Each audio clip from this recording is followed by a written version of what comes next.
Africa's politics have fallen into the hands of elites, as the Nigerians would call them. These are a class of people who are pure business politicians, and business and politics go together in Africa. You cannot stand as a poor man.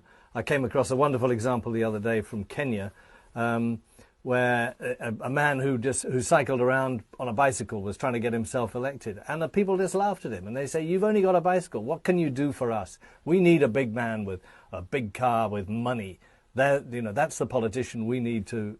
So there's this mentality, which I think has allowed a very small group of people to take over those countries politically, but also economically. And that's why you have something like, I think the World Bank says, between 60 and 70% of Africa's capital shifted out of the continent. It's in banks in Europe and Asia and maybe America as well. But these people just do what the colonialists did, which was suck the wealth out and shift it overseas.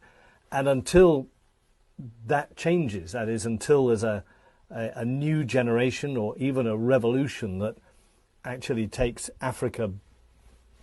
power back to African people, I think those problems, that lack of development, will continue. The answer has been, well, why should we invest in Africa as outsiders if the rich Africans don't invest in Africa? And that's been the case up until now. But I think it's changing. I think there is African capital flowing back into Africa, not just from remittances from African diasporas living overseas. I mean, 20 billion a year until recently. Not sure which way it's going to go now.